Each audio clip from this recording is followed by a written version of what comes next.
Well, I mean, it's Just really once because more. the frogs are the shock troops of the lizard people, you know.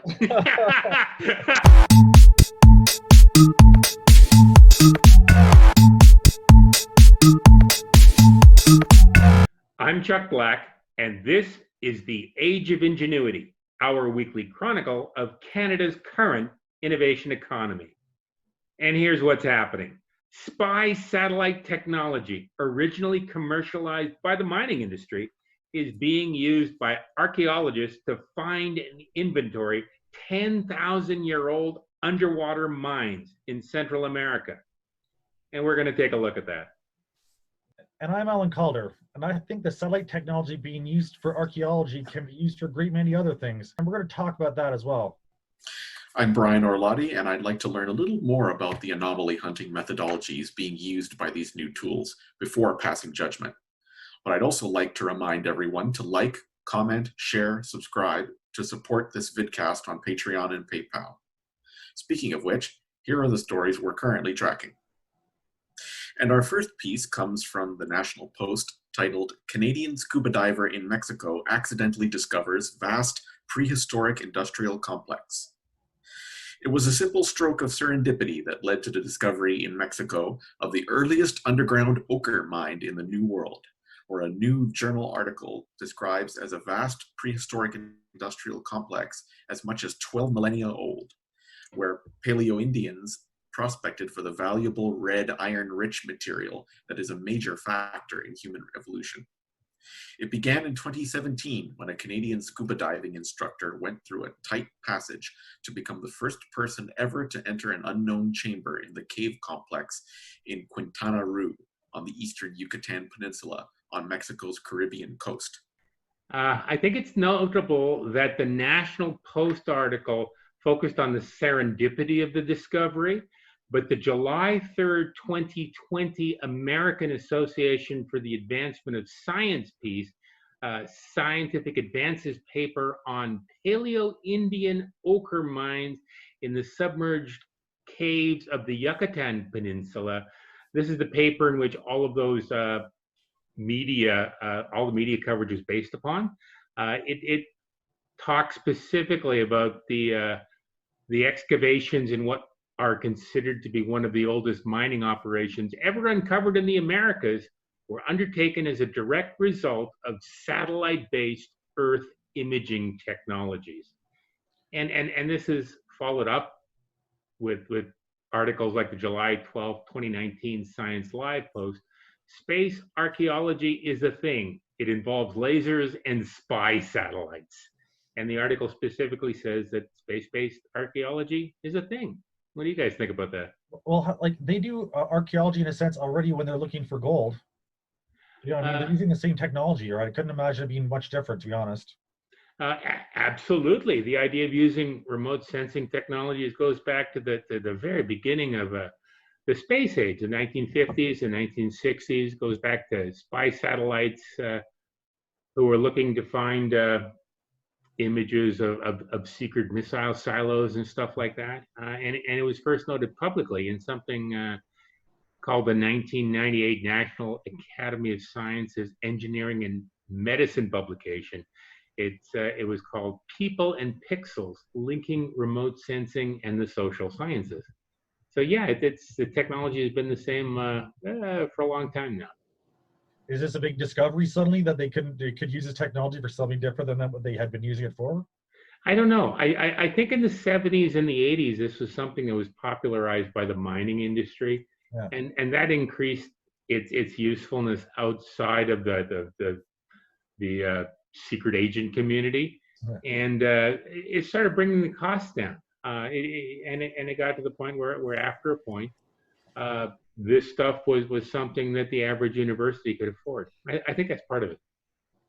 It's also important to note that LiDAR on satellites has also been used in other places to make archaeological discoveries. I remember seeing on Joe Rogan's podcast a while ago, British he's called pseudoscientist, pseudo-archaeologist Graham Hancock, author of several books, Fingerprints of the Gods, and recently America Before, talked about how satellites using LiDAR have been able to see into and beneath the Amazon rainforest. And they found structures that imply a much older civilization flourishing in the Amazon region before most mainstream archaeologists believe it to have existed. Yeah, No, it was like tens of thousands of years before that too. It wasn't just like a 2,000 years old. It was so long old before this. They're suggesting. I thought I saw that. Yeah, like they're saying like 12,000. Yeah, this recent mining discovery was dated at 10 or 12,000 years old, and I think the first major archaeological finds using Earth imaging were outlined in the May 25th, 2011 BBC News post. Egyptian pyramids found by infrared satellite images. And they talked about 17 lost pyramids and 1,000 tombs and 3,000 ancient settlements. They were buried beneath the Sahara Desert, and they were all considered to be between 5,000 and 12,000 years old. Yeah, and another thing, one thing I'm surprised they did not find is a Göbekli Tepe or something like that. I can't recall the name of it. Göbekli Tepe? Yeah, Bosnia, the 12,500-year-old giant pyramid structure, the town's complex though. Yeah, it just is a very strange one though. I'm so curious about that one. I agree with why they wouldn't find it though a bit. I think that was originally discovered 2005, 2006 using traditional methodologies, and I'm pretty sure there's plans to use Earth imaging to find the size of the overall installation at Göbekli Tepe. I think they may have done that. They've got at least some good diagrams of how big they think it is somehow. I'm going to assume this would be part of it, or could be at least. I think that's a really good thing. It's underground, it's off the beaten path, and you're right. It's dated as being 7,000, 10,000, maybe even older. Well, it's I think it's beyond that. It's maybe even older than that, as you mentioned, Chuck. Too, I agree.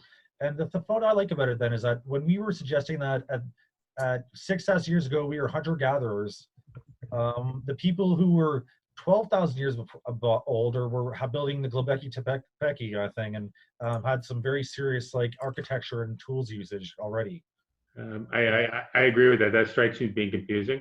I also think that 10,000 years ago the level of the oceans were much lower, and people have a tendency to flock to the oceans. I know I did that this afternoon. You can tell by my tan. But the idea was you go where the fish are, you go where the living is easy, and I would suggest that as the water level rose, a lot of older civilizations which planted themselves by the sea found that their cities and their homes were submerged underwater. And I'm looking forward to the Earth imaging technologies being able to uncover more of these things. I saw something in India about there's like these big giant temples too. They're really like well put together temples. They just were underwater. You know what I mean? Yeah, absolutely. And watered over then. I just was amazed by that. I was just like, how old is this place here? You know, why are we talking about this stuff? It's crazy. Absolutely. My understanding is that this new technology is going to make a substantive difference to the archaeological industry over the next 5 or 10 or 20 years. So if you're a professor and the acknowledged expert in the field, she's not even that old. She's from the University of Alabama at Birmingham. She's U.S. Egyptologist Dr. Sarah Parksack. I believe that's how you pronounce it. She's become an acknowledged remote sensing expert in academic archaeological circles. And she only started publishing her stuff around 2011, 2012. But now she's very popular. She gets her name in Wired magazine, and she talks about how today's archaeologists don't go out in the field quite so often, but they work on computers more, and they have to know more about technology. I would also suggest that this has been used clandestinely for at least the last 10 years in areas that haven't been noted quite so often that perhaps they should. I remember writing something myself, the July 12, 2015 commercial space blog post about did RadarSat-2 find HMS Erebus? And my thesis was that it's quite likely that Earth imaging satellites were being used clandestinely for archaeological purposes in Canada during the early 2010s. And I noted explicitly that Prime Minister Stephen Harper wanted to discover the remains of the Franklin expedition in time for Canada's 150th anniversary. And the technology on RADARSAT 2 at the time was more than capable of finding a sunk ship under 30 or 40 feet of sea ice. Yeah, and a lot of this stuff is still at the cutting edge. The idea of space archaeology wasn't really even accepted as recently as 2016, at least according to the May 11th, 2016 Christian Science Monitor post. How a Canadian teenager used space archaeology to hunt for a lost Mayan city. And according to that post, a 15-year-old Canadian kid shocked archaeologists by using publicly available star charts, Google's satellite images, and his school laptop. And he used that to discover a buried Mayan city. My understanding at the time was the Canadian Space Agency wanted to support him, but a whole bunch of traditional archaeologists came out against him because he was a kid. He was 15 years old, and he didn't use the traditional methodology. So there's a learning curve for traditional archaeologists. Who was funding him, Chuck? And who was paying his bills, right? Well, he didn't. Nobody, as I understand it, he used his school laptop. He used Google Earth, which is free. We can use it now, and he used star charts. I mean, he used his spare time. He was essentially a zero-cost program. We could have all done that. The people who are real archaeologists could have done that, right? Absolutely. They did not, and he did. Yeah. I was going to bring up too, Chuck, that Egyptologist then from the last story, who was also the computer person too. Yeah. Like, Egyptologists have a hard time letting go of the past. If any archaeological group does, they're the ones that fight change more than anyone else does. Yeah, I would say so. If I can say one other thing, the idea of Earth imaging for archaeology it's a technology that uses most of the same tools and gadgets as mining companies use when they overfly large areas with photographic equipment.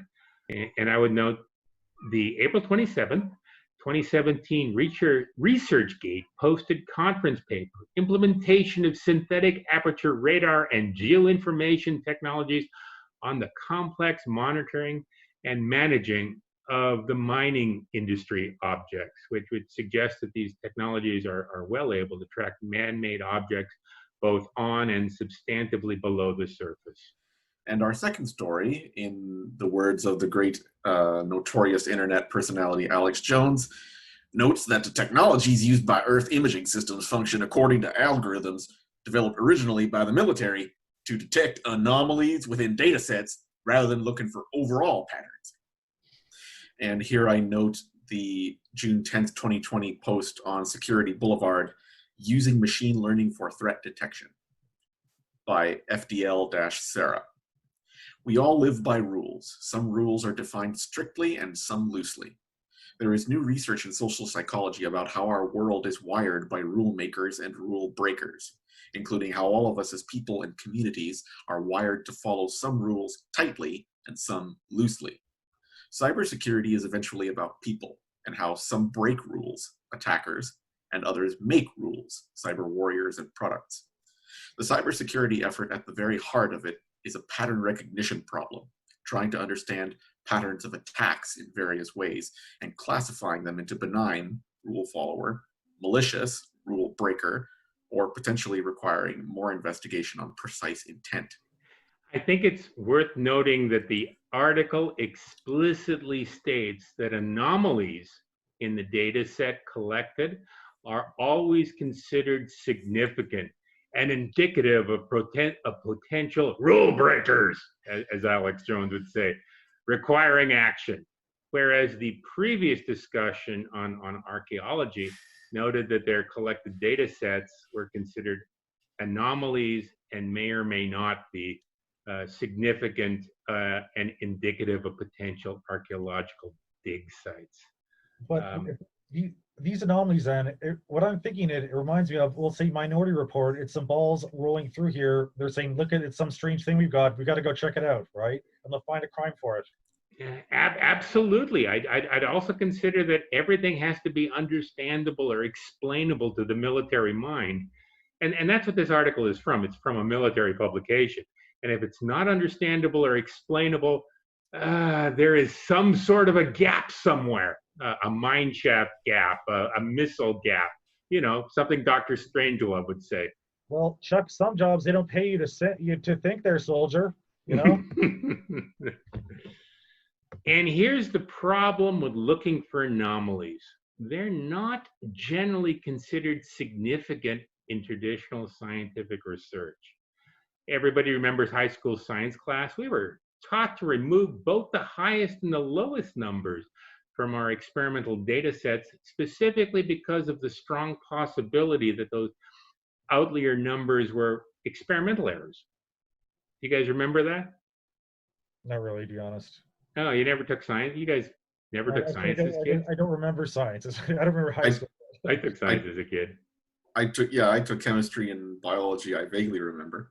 Yeah.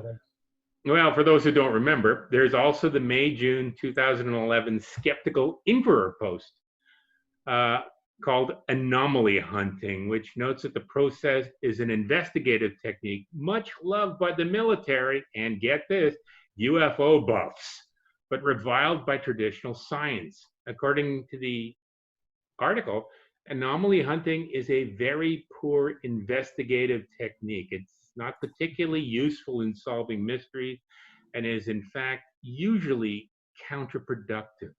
And that's because scientific paranormal investigators, and maybe military generals, begin with a specific claim that there's a ghost in my house, it's throwing plates at me, there's a stealth fighter in Antarctica and we have to stop it, or my Elvis statue is weeping blood.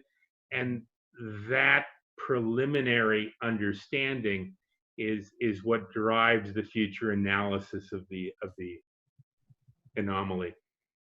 Well, the outliers then, right, were you suggesting, of the data set?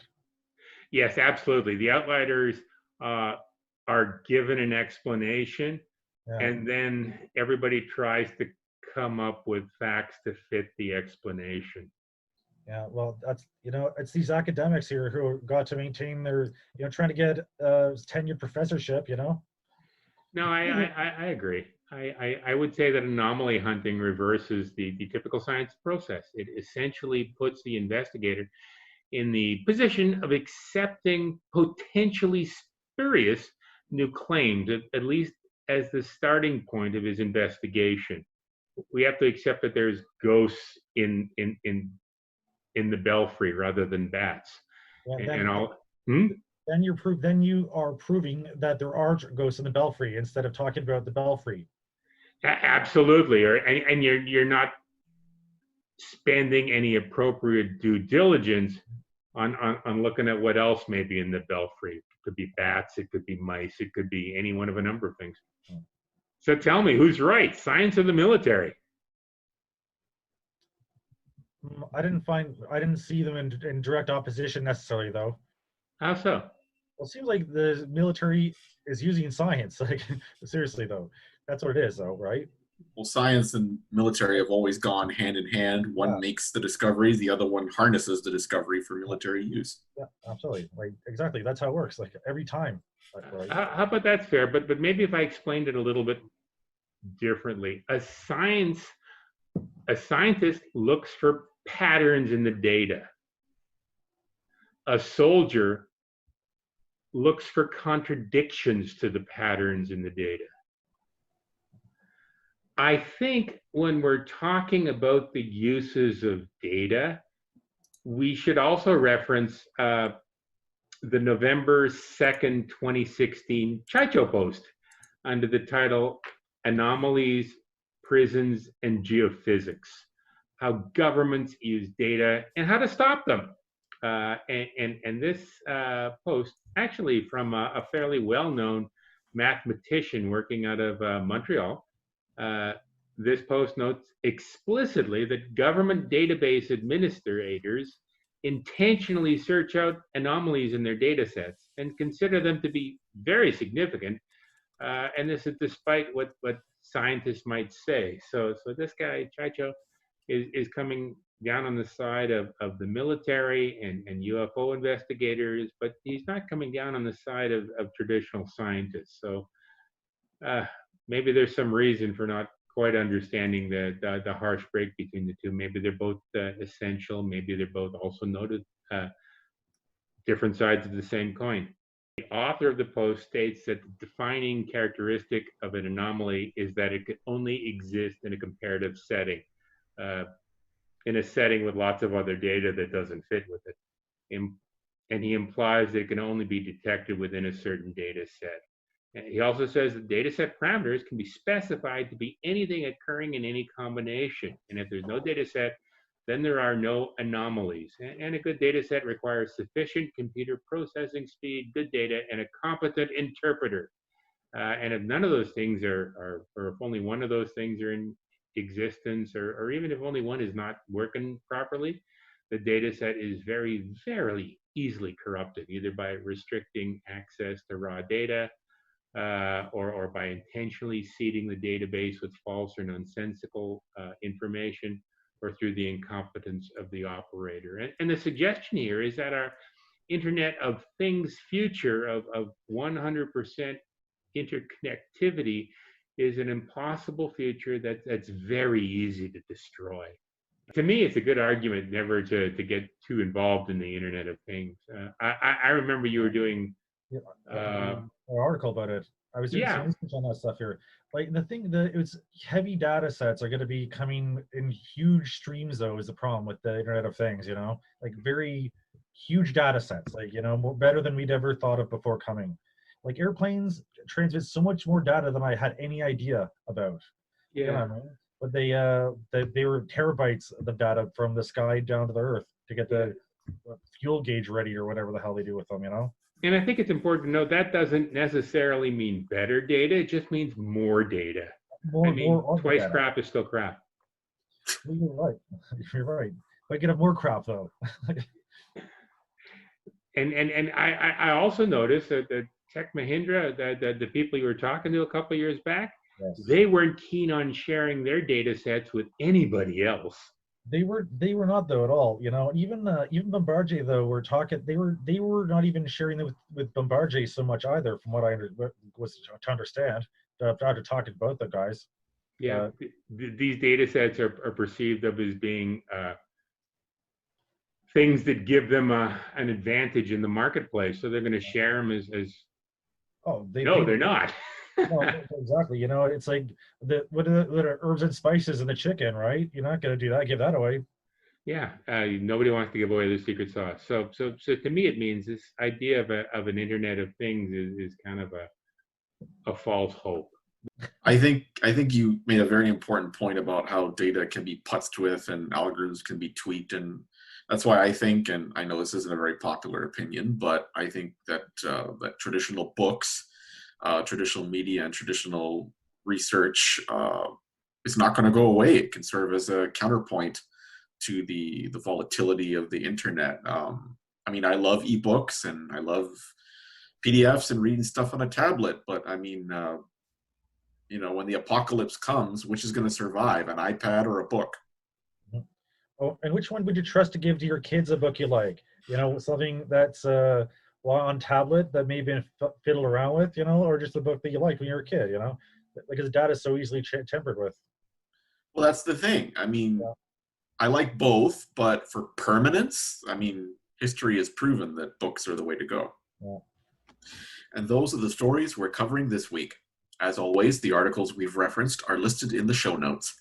Keep in touch with us on Facebook, Gab, LinkedIn, Minds, Pinterest, Steemit, and Twitter. Check out other stories we're tracking on our innovation news and upcoming events Scoop It feeds. And remember to like, subscribe, share, and comment on our posts. Your actions will feed the algorithms and bots which help to distribute our stories. If you'd like to promote your event or your activity, or if you think you have insight into Canada's current innovation economy, please send me an email. I'm at chuck.black@protonmail.com. And we're currently on YouTube, BitChute, and Vimeo, and hope to be on other platforms soon. If you like the content we create, send some money to our Patreon and PayPal accounts.